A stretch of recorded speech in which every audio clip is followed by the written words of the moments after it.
तो बच्चों हम लोग राउल्ट के नियम और राउल्ट के नियम की सीमाओं को पढ़ चुके थे। आज हम जो है राउल्ट के नियम से अवायवशील विलेय पदार्थ के अणुभार की गणना का व्यंजक स्थापित करेंगे। बहुत ही आसान है, बहुत ही आसानी से इसको आप समझेंगे। तो चलिए आइए शुरू करते हैं। राउल्ट के नियम से अवायवशील विलेय पदार्थ के अणुभार की गणना। तो पहले हम लिखते हैं राउल्ट के नियम का व्यंजक क्या होता है। तो राउल्ट के नियमानुसार, राउल्ट के नियम से, तो राउल्ट का नियम क्या है कि किसी विलयन में उपस्थित विलेय के मोल प्रभार किसके बराबर होता है, वाष्प दाब के आपेक्षिक अवनमन के बराबर होता है। अर्थात विलयन में किसी वाष्प दाब का आपेक्षिक अवनमन विलयन में विलेय के मोल प्रभार के बराबर होता है। The relative lowering of vapour pressure is equal to the mole fraction of the solute in the solution. तो राउल्ट के नियम के अनुसार क्या हो गया हमारा, P0 माइनस PS माने शुद्ध विलायक का ताप वाष्प दाब माइनस PS विलयन का वाष्प दाब बटे P0, यही हमारा क्या है, वाष्प दाब का आपेक्षिक अवनमन किसके बराबर होता है, विलयन में विलेय के मोल प्रभार। तो विलेय का मोल प्रभार होगा स्मॉल n बटे small n plus capital N।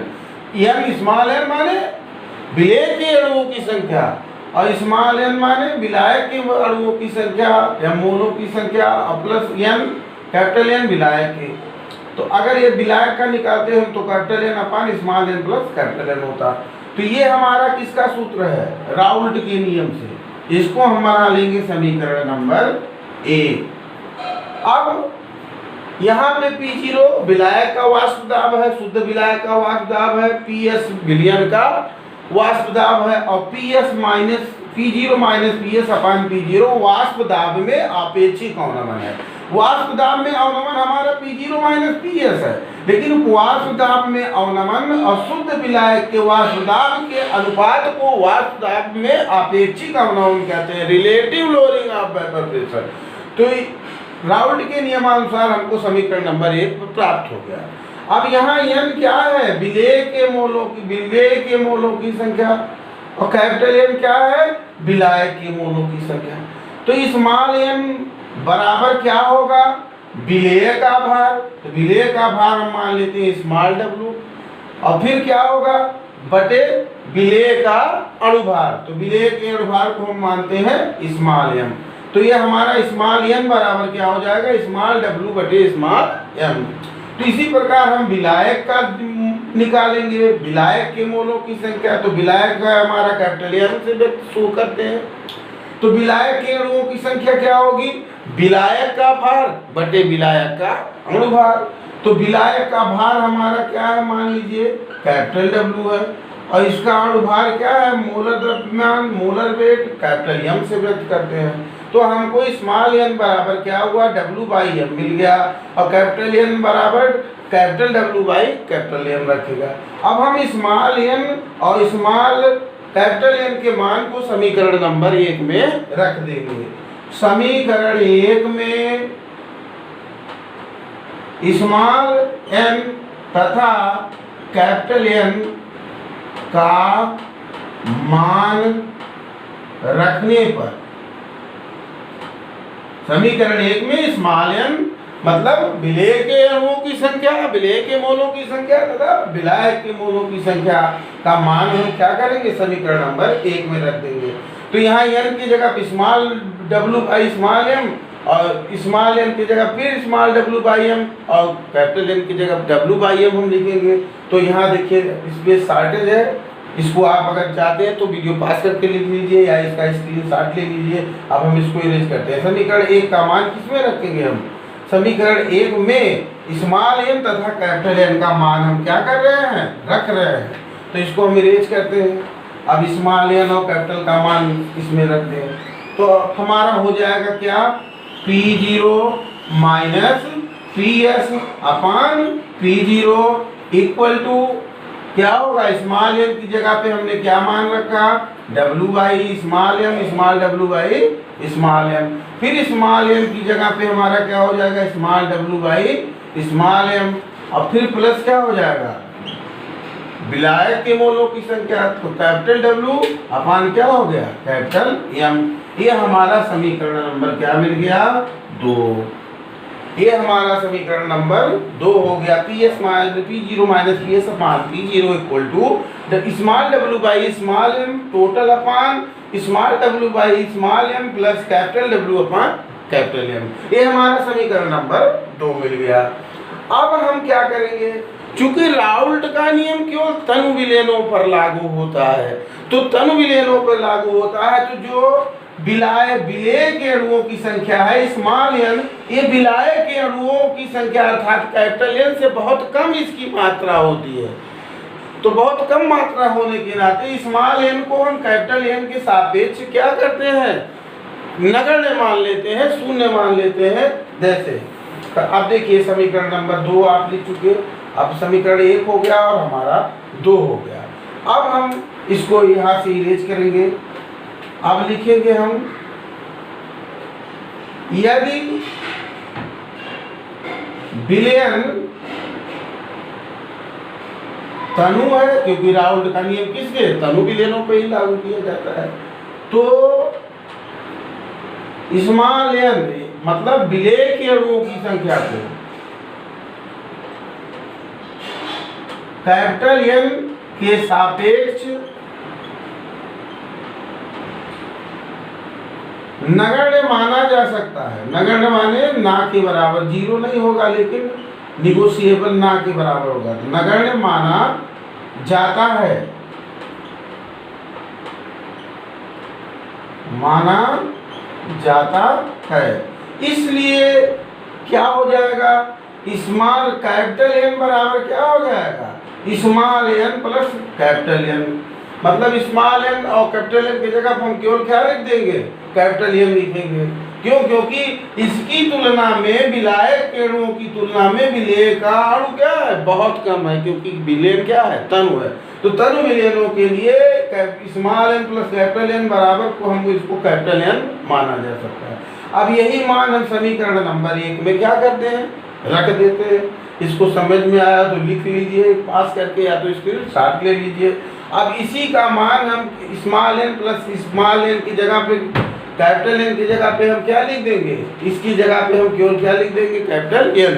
क्योंकि जब नगण्य होगी विलेय के अणुओं की मात्रा विलायक के अणुओं की तुलना में, तो small n plus capital N को किसके इक्वल माना जा सकता है, कैपिटल N को। तो इस मान को, कैपिटल N के मान को समीकरण नंबर 1 में रखने पर, कैपिटल N के मान को समीकरण 1 में रखने पर,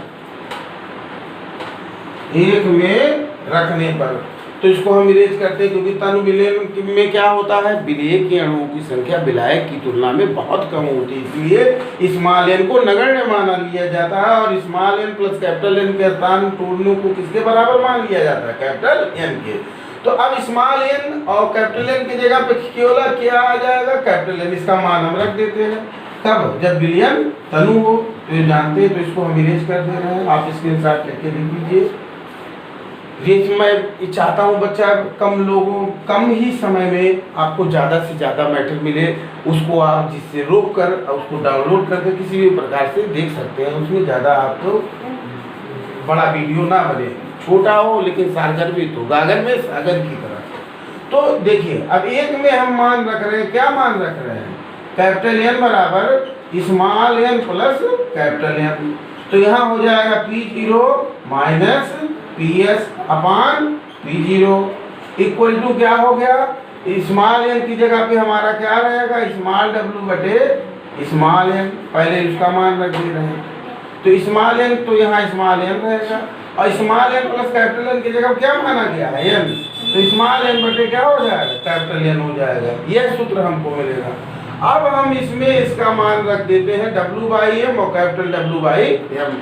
तो स्मॉल n का क्या हो जाएगा, स्मॉल w बटे स्मॉल m, और पूरे का बटे क्या हो जाएगा, कैपिटल N बराबर क्या निकला था हमारा, कैपिटल W बटे कैपिटल M।